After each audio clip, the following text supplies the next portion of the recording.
Are you ready to take your home theater experience to the next level? Today we're deep diving into the LG QNED 80 to help you decide if it's the perfect visual upgrade for your room.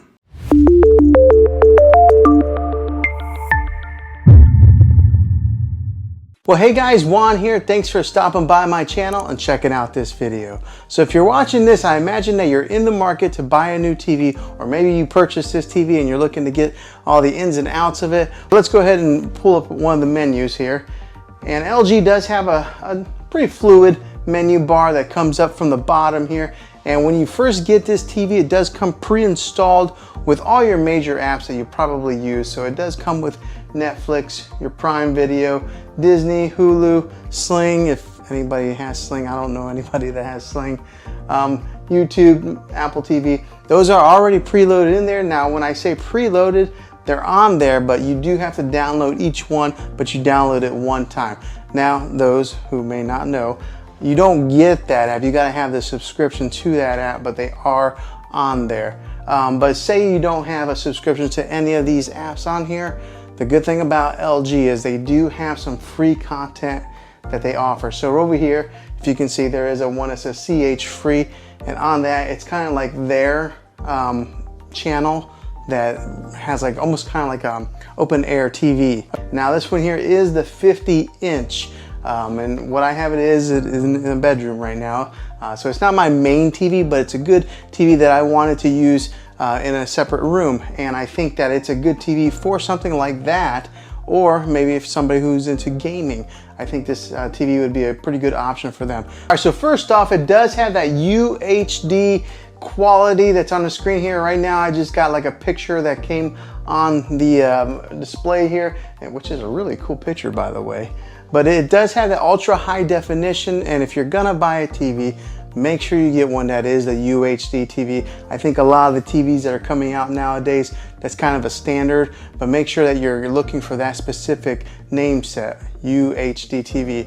I think just because you're gonna future-proof yourself if you do buy a TV like that. It does have that 4K quality, that quantum 4K processor core that's inside this thing, which makes it really good whenever you are switching from maybe an app to opening up an app.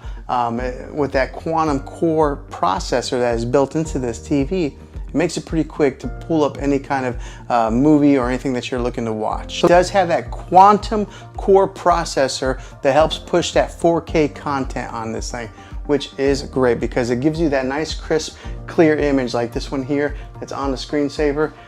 That quantum processor helps boost and makes those colors very vibrant, and maybe reduces a lot of the noise that would be in an image. Therefore, it does also translate into video watch, giving you that really dynamic color that you're looking for.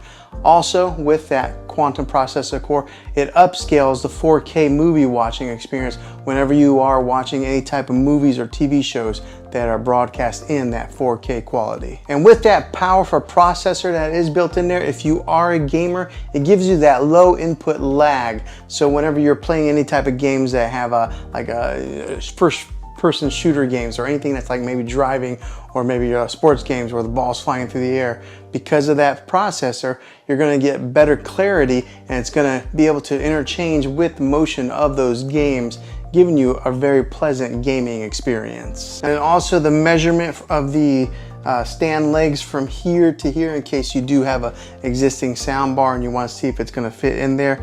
But the measurement for the legs is 40.9 inches. So that's about how much space you would have to fit maybe a sound bar in there. And then just to give you the weight size of the TV, it's a 24.9 pounds.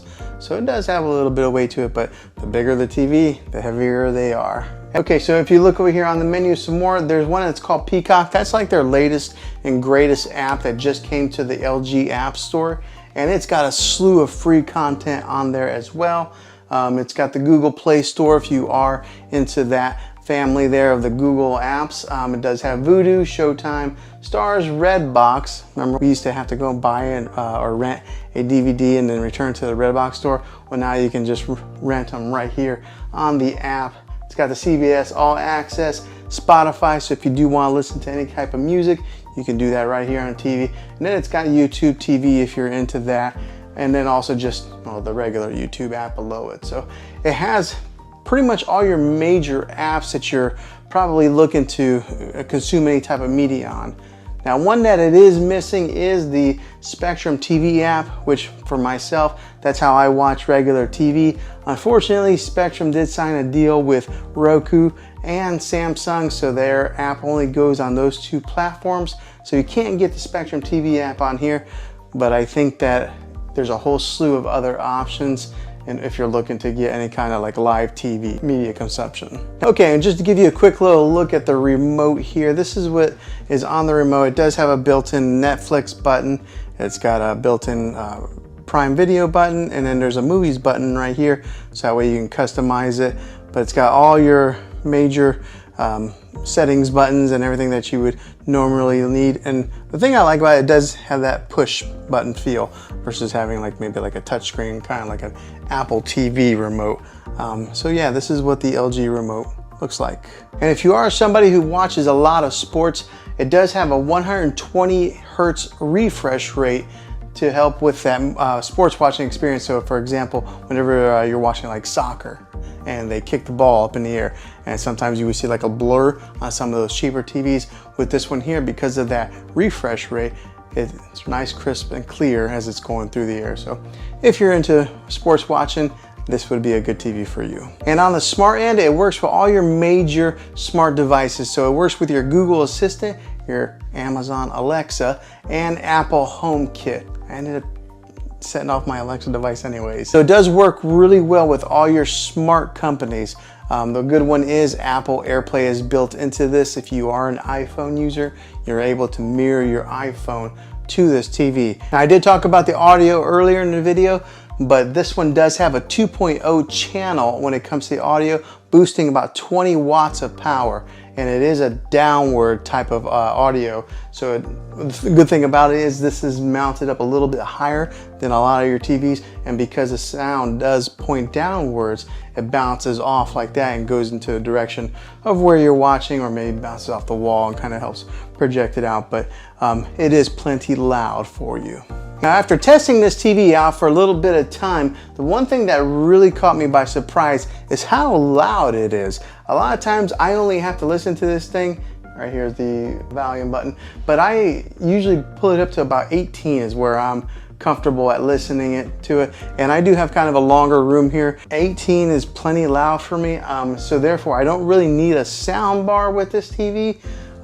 That's just an additional expense. If you're wanting to save a few dollars, I think you'll be okay with that, because a lot of these TVs, the sound is just terrible. But with this one here, it performed pretty well. Now, if you do want to get some of those booming bass sounds whenever you're watching your action TV or anything like that, then yeah, look at maybe adding a sound bar to enhance your movie watching experience. But if you're just looking to save a few bucks, this TV, the sound in it, will do just fine. Now, another good thing with this TV is the thin bezel that is all the way around, making it really nice for your decor, because a lot of your TVs that are coming out nowadays, they try to go as thin as they can on those bezels. This one here does a pretty good job as far as being able to maybe match into your decor. Right now, I just have it sitting on top of a dresser. There are 4 screw holes on the back, so that way you could mount this on the wall if you wanted to. Now, let's talk about the back a little bit more, and let's talk about the inputs that it does have. Okay, so on the back of this thing, there is a USB input in case you're wanting to hook up any type of media player to it. It does have 3 HDMI inputs with that ARC HDMI in case you're wanting to hook up one of your game systems like an Xbox or a PlayStation to this. It does have the ARC HDMI input on here also, giving you 2 other HDMI inputs. It does have an Ethernet port in case you're wanting to wire in your internet directly into this, and it does have your RCA jacks with all the color coded. And it does have that old-fashioned coax cable in case you're wanting to hook up an antenna to this thing and watching a live open-air TV. And then fresh out of the box, whenever you do buy one of these LG TVs, they do come with a 1-year warranty. I've never really had to use any warranties on my TV, and I've never bought any extended warranties myself. That's just me being an average consumer, maybe somewhat of a cheapskate. but I never buy any of those extra warranties. But this one does have a 1 year right out of the box. Okay, and just a preference to say I don't work for LG at all. This is just my average consumer review on this thing, my honest review. Well, hopefully this video was helpful to you. If it was, click a thumbs up on this. Go ahead and subscribe to my channel. I make tech videos all the time, and I would love to have you back in the next one.